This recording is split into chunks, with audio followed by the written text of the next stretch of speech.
থানার ওসির সাথে মিটিং করে আমরা যাই নাই যে কোনো মন্দিরের ভিতরে হামলা হোক।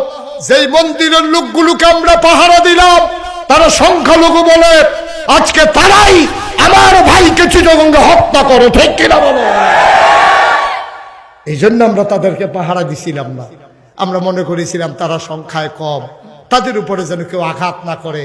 সারাটা জীবন ভাই ভাই ঠাই ঠাই হয়ে একসাথে মিলেমিশে চলতে চাই। হিন্দু আমাদের শত্রু না। তোমরা হিন্দু হিন্দু মনে করো কেন?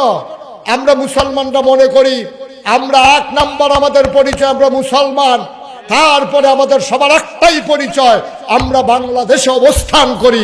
হিন্দু হোক, বৌদ্ধ হোক, খ্রিস্টান হোক, মুসলমান হোক, আমরা সবাই বাংলাদেশি, ঠিক কিনা বলো? সুতরাং তোমার দেশও বাংলাদেশ, আমার দেশও বাংলাদেশ। তোমরা খালি সংখ্যায় কম, সংখ্যায় কম, আমরারে মারে, আমরারে গুতায়, আরে বেটা